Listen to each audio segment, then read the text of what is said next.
நீங்கள் பார்த்துக் கொண்டிருப்பது உங்கள் விஜய்.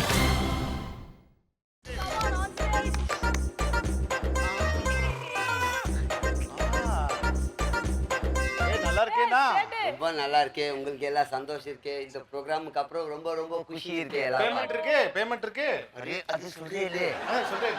ஹிந்தி நல்லா பேசுறீங்க. போகத் தச்சா தெரியலப்பா. நமக்கு ஹிந்திலாம் போகத் ரொம்ப பிடிக்கும். பூத் பிடிக்குமா? எஸ்டிடி பூத் மாதிரி இருக்கேன். இன்னைக்கு என்ன ரெடி பண்ணிருக்கே? நான் தமிழ்ல சொல்றேன்ப்பா. தமிழ்ல சொல்லிருங்க. இப்போ என்னன்னா படம் எடுக்கிறதே பெரிய கஷ்டம் இருக்கு. எடுத்துட்டா ரிலீஸ் பண்றது அதை விட கஷ்டம் இருக்கு.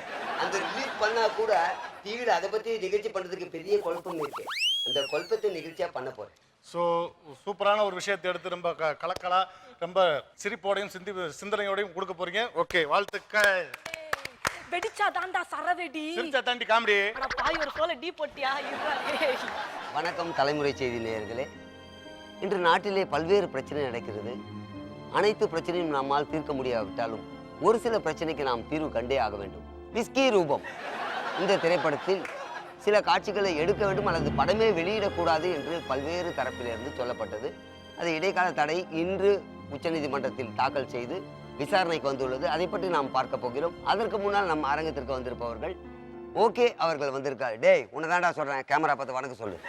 நம்முடைய இந்த இயக்குனர் மட்டுமல்லாமல் இந்த வழக்கை தொடுத்தவர்கள் சார்பில் ஒருவர் வேண்டும். அப்படி பார்க்க போனால் கோட்டர் குப்புசாமி அவர்கள் வந்திருக்காரு. டேய் அவன் போதில் காம்பறா. டேய் கேமரா கொஞ்சம் ஜூம் போயிடுங்க, அவன் ஏஞ்சிக்கிற மாதிரி தெரியல. அடுத்தபடியாக வந்திருப்பவர் யார் என்றால் ஒரு தரப்பிலே மட்டும் நாம் எடுத்துக்கொள்ளாமல் ஒரு முற்போக்கு சிந்தனையோடு நல்ல கருத்து ஆரம்பிக்க எழுத்தாளரும் புரவலரும் புலவரும் கணினிமயம் மற்றும் இலக்கியம் இலக்கணம் வெளிநாடு வெளிமாநிலம் என்று பல்வேறு பில்ட போதுமா ரைட் இப்படி 3 தரப்பிலும் நம்ம இடையே வந்திருக்கிறார்கள். ஓகே ரைட், இப்போ நம்ம நிகழ்ச்சிக்குள்ளே போவோம். நிகழ்ச்சின்னு சொல்ல முடியாது, மிகப்பெரிய சர்ச்சை. இந்த சர்ச்சைக்குரிய விஷயத்தை நாம் ஆராய்ந்து தகவல் அறிவோம். சார் நீங்க சொல்லுங்க சார், இதை அந்த விஸ்கி ரூபம் திரைப்படத்தை பற்றி சொல்லுங்க சார். இந்த விஸ்கி ரூபம் நீங்க சொல்லுங்க சார். சார் நீங்க தான் தாக்கல் பண்ணீங்க, இது வேண்டாம்ட்டு. அது என்ன நினைக்கிறீங்க சார்? போஸ்டர் விட்டீங்களா? ஓட்டின நான் தான் ஓட்டின மாதிரி இருக்கு. ஹலோ ஹீரோ இருக்காரா? இருக்கட்டும். அது பின்னாடி ஒரு குடிகாரன் வெஸ்டர்ன் டான்ஸ் ஆடுற மாதிரி இருக்கு சார். அதுல என்ன சார் தப்பு இருக்கு? குடிகாரன் என்ன சார் வெஸ்டர்ன் டான்ஸ் ஆடுவான்? அவன் பொண்டாட்டி நகை வேணா வெஸ்ட் ஆடுவான். அருமையான விஷயம், அருமையான விஷயம். இது இந்த அவையிலே வந்து ரொம்ப நல்ல விஷயம். நான் கூட இது வந்து ஏண்டா கேஸ் போட்டாங்க அப்படி ஒரு ஃபீல் இருந்துச்சு எனக்கு. அவர் சொன்னது வந்து ஒரு குடிகாரன் வந்து வெஸ்டர்ன் டான்ஸ் காமிச்சு சித்தரிக்கப்படுறது வந்து தவிர்க்கப்பட வேண்டிய நியாயமான கருத்து. பாபு உயர்நீதிமன்றத்தில் இருக்கா? பாபு வணங்கடா பரந்தாமா. என்னடா வாடா போடான்ற என்னடா மரியாதை வேண்டி கேட்டுது. நம்ம ஸ்டுடியோல க்ளீன் பண்ணி மாப் போட்டுதான்டா நீ. இப்போ சேனலுக்குன்னு ஒரு மரியாதை இருக்கு. சேனலுக்கு மரியாதை, உனக்கு மரியாதை இருக்குதா? இப்போ நான் ஒரு விஜயா அடிக்கடி சொல்றா. இந்த விஸ்கி ரூபம் படம் பத்தின விவரத்தை சொல்லு. அதாவது விஸ்கி ரூபம் வழக்கு வந்து தொடரப்பட்டிருக்கு. இந்த வழக்கு விசாரிக்கிறதுக்கு தலைமை நீதிபதி வெங்கட்ராம சீனிவாசன் ஆயிட்டு வந்தாச்சு.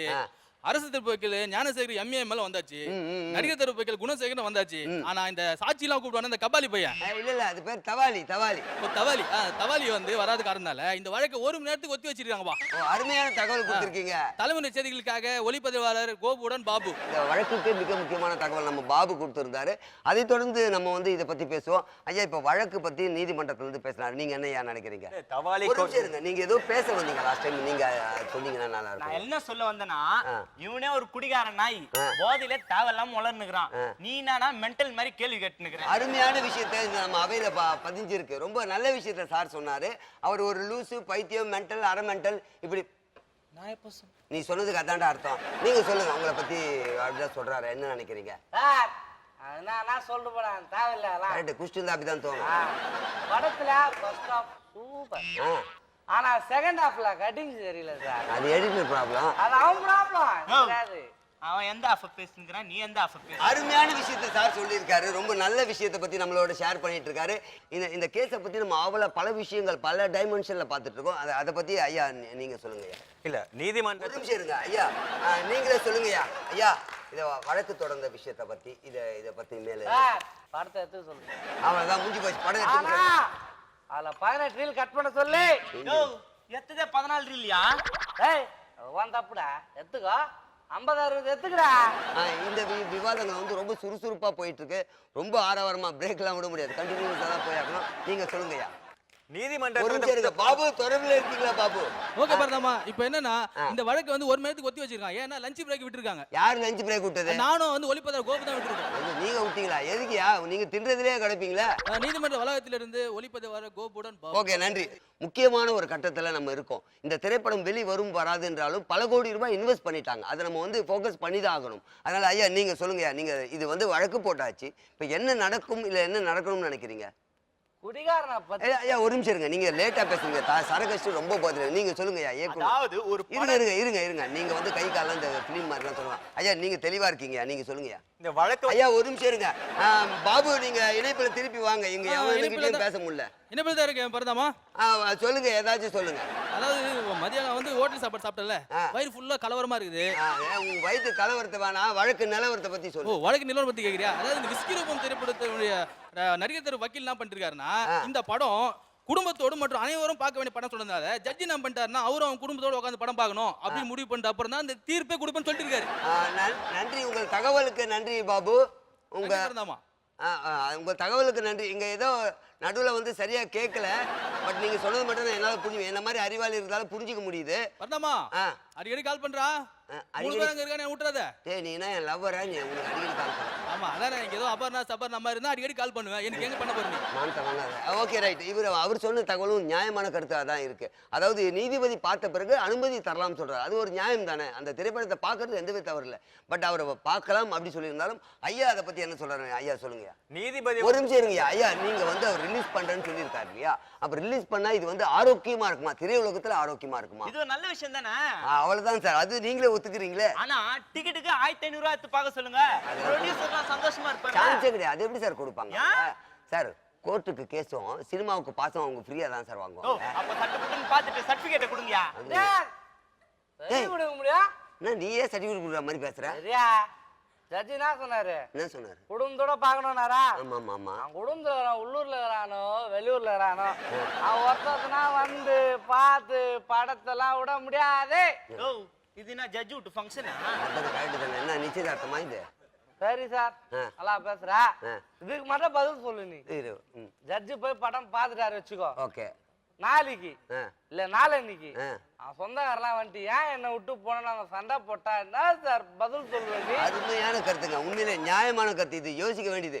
இது குடும்பத்தோடு அனைவரும் பார்க்க வேண்டிய படம்னு ஆர்குமெண்ட் நடந்திருக்கு கோர்ட்ல. அப்படி நடந்திருக்கும் போது ஜட்ஜி மட்டும் பார்த்துட்டு அவங்க குடும்பத்தாரெல்லாம் ஒரு பெரிய கலாட்டா சண்டை வந்துடாதா? அது வந்து அந்த குடும்பத்துல சிக்கலை உருவாக்காதான்னு ஒரு நல்ல விஷயத்தை நம்ம அவையில வச்சிருக்காரு. அது நம்ம எடுத்துக்கப்பட வேண்டிய விஷயம்.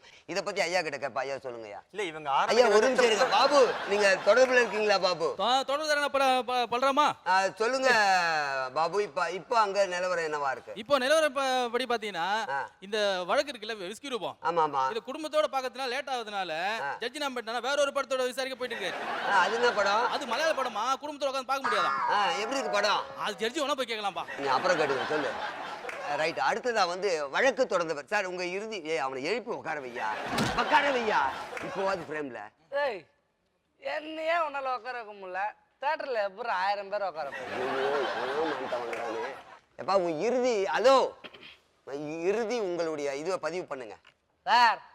டிவியில 3 நிமிஷம் விளம்பரம் போட்டாலே எவ்வளோ துட்டு வாங்குறீங்க. ஆமா.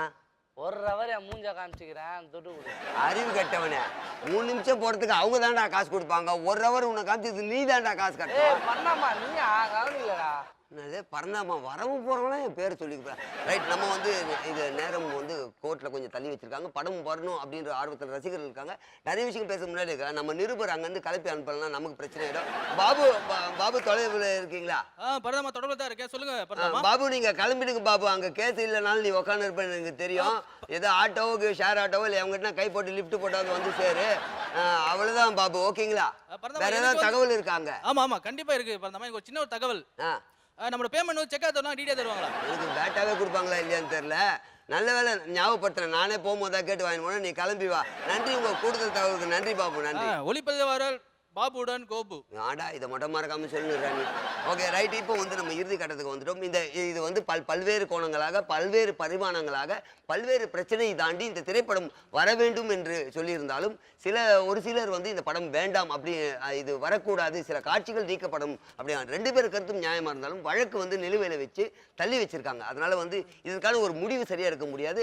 இருந்தாலும் நேரம் இல்லாத காரணத்தினால ஐயா இப்போ வந்து ரத்தின சுருக்கமாக ஓரிரு வரிகளில் இந்த கடைசி இதுவை பதிவு பண்ணுங்கய்யா. இந்த விஷ்கிரூப உங்களுடைய கடைசி இறுதி விஷயமா இதையே எடுத்துக்கலாம். ஐயா சொன்னது இறுதி விஷயமா எடுத்துக்கலாம். இன்னைக்கு வந்து நிறைய விஷயங்கள் நம்ம பார்த்துருக்கோம். அந்த திரைப்படம் வரணும்ட்டு என் சார்பாக நான் ரொம்ப ஆவலோடு இருக்கேன். ரைட். இதுக்கு மத்தியில் நான் ஒன்று சொல்றேன். பிரச்சனையே இல்லைனாலும் ஒரு பிரச்சனையை உருவாக்கி நாங்கள் நியூஸ் ஆக்கி அதை போடுவோம். இந்த நிகழ்ச்சிக்கு ஸ்பான்சர் கொடுத்த அனைவருக்கும் மனமார்ந்த நன்றி. Cable operator, telephone operator, cellphone operator, makeup man, editor, அப்புறம் நான் காஸ்டியூமர் எல்லாருக்கும் நன்றி. இன்னும் 1.5 நிமிஷம் இருக்கு. இந்த வேற பேச விட மாட்டேன். ரைட். இப்போ என்னன்னா அதனால மேலும் உங்களை அடுத்த வாரம் சந்திக்கும் வரை வணக்கம் கூறி விடைபெறுவது உங்கள் பலராமன். நன்றி, வணக்கம்.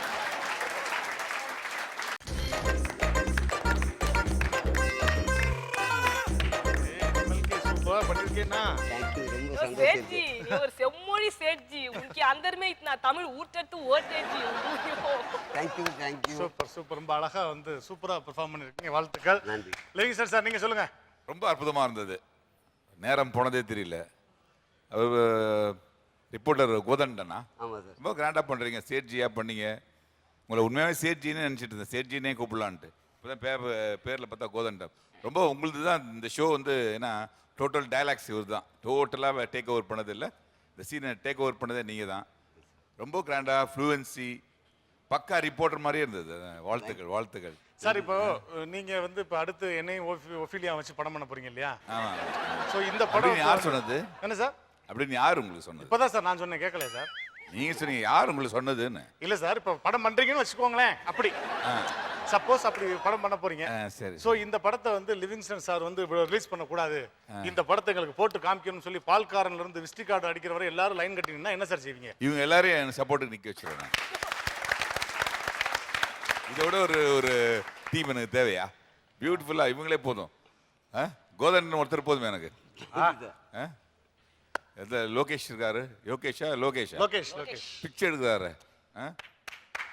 அமைதியா அவரும் கிராண்டா போனாரு. செந்திலா அவரும் என்ன ஆக்டிங் ரொம்ப அழகான ஒரு ரியாக்ஷன்ஸ் இருக்குல்ல, அது ரொம்ப கஷ்டம். அது பேச தொடங்கும் போது நிறுத்துறது, அது ஒரு டெவலப் கிட்டத்தட்ட ஒரு 5-6 இடத்துல உங்களை ஸ்டாப் பண்ணாருன்னு நினைக்கிறேன். இல்லை அது 5-6 இடத்துலையும் உங்கள் ஒரு ரியாக்ஷன் நான் பார்த்துட்டே இருந்தேன். ஒன்று இரிட்டேஷன் இன்க்ரீஸ் ஆகிட்டே இருந்தது. அது ரொம்ப கஷ்டமானது, ரொம்ப கஷ்டம். அது அந்த டெவலப்மெண்ட் ஆஃப் இரிட்டேஷன்ஸில் அது இன்னும் ஒரு 5-6 இடத்துல அந்த சேஞ்ச் ஓவர்ஸ் வந்துகிட்டே இருந்தது. ரொம்ப கிராண்டாக பண்ணீங்க நீங்கள். Thank you sir. அதே மாதிரி சார் இவங்க ப்ளே பண்ணும்போது பார்த்தீங்கன்னா கூட டயலாக் ஒருத்தருக்கு தான் இருக்குன்னா கூட இங்கே ரிப்போர்ட்டரும் சரி அவர் கூட நின்னவங்களும் அந்த பேசுறது பண்ணிக்கிட்டே இருந்தாங்க. அது பார்க்கறதுக்கு அவ்வளோ விஷுவலாக அழகாக இருந்தது. ரொம்ப நல்லா. சூப்பர். அக்கா நீங்கள் சொல்லுங்கள். இவங்க நடிச்சாதானே நான் அதை பற்றி சொல்கிறதுக்கு. இவங்க நடிக்கவே இல்லையா? அதாவது இவங்க லைவாக இருந்தாங்க. அதாவது நம்ம டிவியில் பார்க்கும்போது ஒரிஜினலாக, ஏன்னா அதை புரிஞ்சாதான் அந்த சிரிப்பும் அந்த நகைச்சுவையும் நமக்கு வரும். அதை புரிஞ்சதுனால தான் நான் சிரிச்சுக்கிட்டே இருந்தேன். அதனால் இவங்க நடிச்சதை நான் பார்க்கவே இல்லை. அவங்க லைவாக இருந்தாங்க, அவ்வளோதான்.